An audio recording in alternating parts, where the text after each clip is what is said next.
Le terme Holodomor désigne en ukrainien un génocide perpétré par l'action de la faim, c'est-à-dire une famine intentionnelle. Ce nom désigne une grave période de famine qui a eu lieu en Ukraine au début des années 1930 et qui aurait fait entre 4 et 5 millions de morts. Dans cette vidéo, nous allons expliquer comment les Ukrainiens ont traversé cet épisode de famine et éclairer la responsabilité de l'administration de Staline dans ce drame.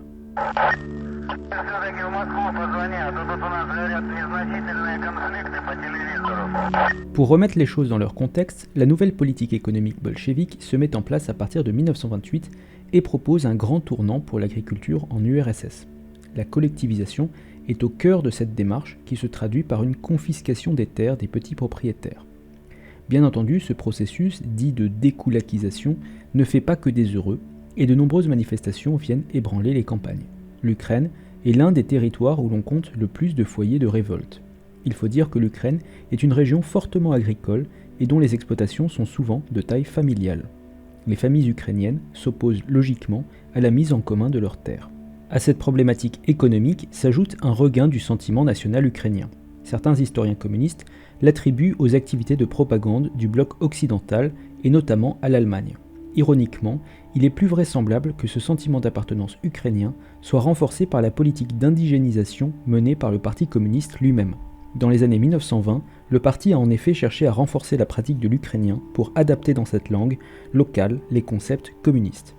Toujours est-il qu'à la fin des années 1920, les Ukrainiens sont nombreux à aspirer à une plus grande indépendance vis-à-vis de Moscou. Sur ce terreau de défiance envers le pouvoir central commencent des réquisitions agricoles, notamment de grains. En 1929, le parti envoie 25 000 travailleurs dans les campagnes pour renforcer la collectivisation. Ils ont également pour rôle de dénoncer les opposants à cette politique de réquisition. Car une partie des paysans cachent leurs récoltes et des marchés noirs s'établissent. Il faut dire que les chiffres de collecte donnent le vertige.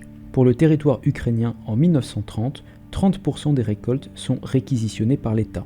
En 1931, ce chiffre monte à près de 42%.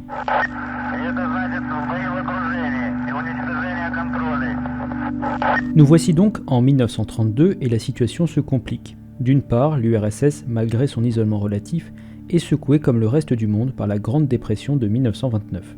D'autre part, si la récolte de 1930 a été exceptionnellement bonne, les récoltes des années suivantes sont en net retrait. Pourtant, l'administration centrale a prévu que grâce à la collectivisation et à la modernisation de l'agriculture, les rendements augmentent fortement. En 1929, le Parti communiste espérait sur le plan quinquennal à venir une augmentation de 330% de la production industrielle et de 50% de la production agricole. Tout est donc en place pour un désastre bureaucratique. Les représentants communistes locaux s'engagent sur des productions croissantes pour se faire bien voir de leur hiérarchie et sans toujours tenir compte de la réalité. Les experts du parti anticipent pour leur part une augmentation constante de la production grâce à l'action de l'État. Les signaux de baisse de récolte sont attribués à l'action de sabotage des koulaks qu'on espère juguler rapidement. Si bien qu'un fossé se creuse toujours plus entre la réquisition théorique et la capacité de production réelle. En 1932, ce grand écart devient ingérable. Le Politburo ramène légèrement à la baisse l'objectif de collecte, mais sans succès.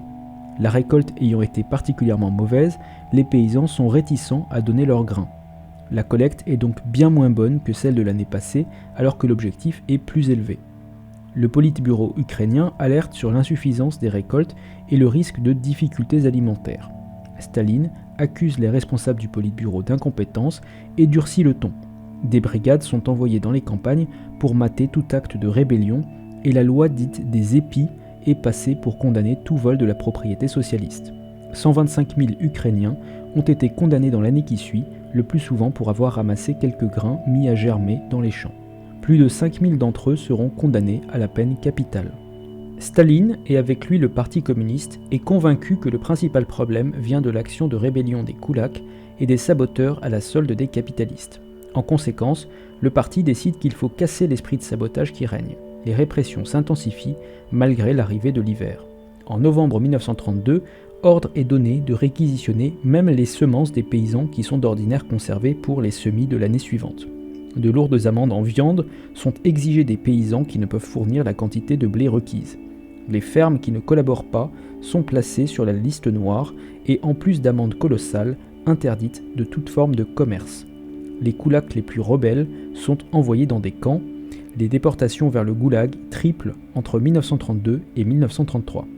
À l'approche de 1933, et sans tenir compte de la situation catastrophique, Staline exige que la collecte de grains pour l'ensemble de l'année 1933 soit achevée dès le mois de janvier. L'objectif est bien sûr impossible à atteindre. D'ailleurs, pris entre famine et répression, les paysans sont de plus en plus nombreux à quitter leurs terres.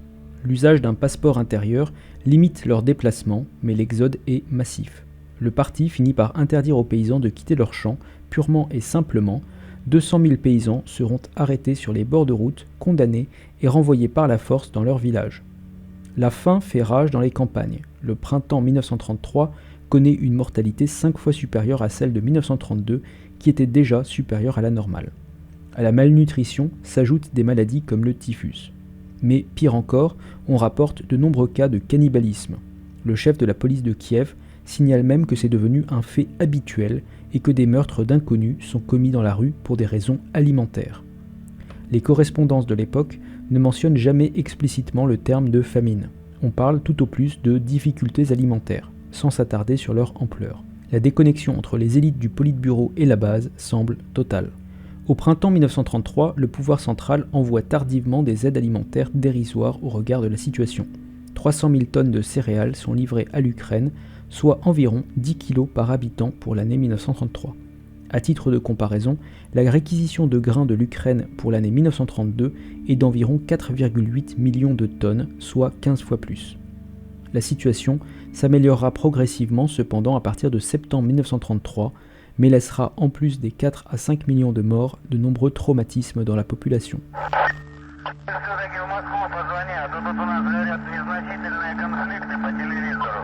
Encore aujourd'hui, l'Holodomor reste relativement méconnu du grand public. En Occident, de rares journalistes, dont Gareth Jones, ont révélé la survenue d'une famine dès 1933, mais sans pouvoir donner de précision sur son ampleur. Au sein de l'URSS, la connaissance de cette famine ne s'est réellement propagée que via des écrits clandestins de la samizdat, notamment via les œuvres d'Alexandre Solzhenitsyn. La compréhension historique de la famine des années 30 n'a pu progresser qu'à la chute de l'URSS avec l'ouverture des archives.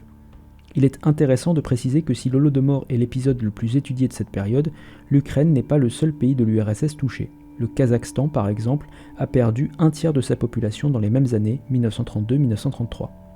Les Ukrainiens ressentent cependant une plus grande injustice que les Kazakhs, notamment en raison de leur statut de région agricole fertile. Il faut savoir que l'Ukraine, parfois surnommée le grenier à blé de l'Europe, comptait à elle seule pour un quart des collectes agricoles de l'URSS.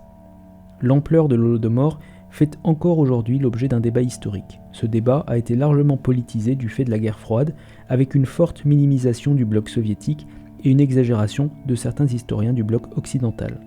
La fourchette d'estimation large va de 3 à 7 millions de morts en Ukraine, le consensus actuel semblant se situer autour de 4 millions de morts. Un autre débat historique oppose également les historiens sur le niveau d'intentionnalité de la famine. Certains historiens ukrainiens considèrent que le pouvoir central soviétique cherchait délibérément à briser l'indépendantisme ukrainien par une famine organisée. Les historiens communistes nient toute intention de créer une famine et considèrent que la disette ukrainienne était malheureusement inévitable et rejettent la faute sur les koulaks et les agitateurs anticommunistes. La majorité des historiens occidentaux s'accordent sur une mauvaise gestion de la politique agricole par le régime communiste, avec peut-être en plus une volonté stalinienne de faire un exemple de l'Ukraine.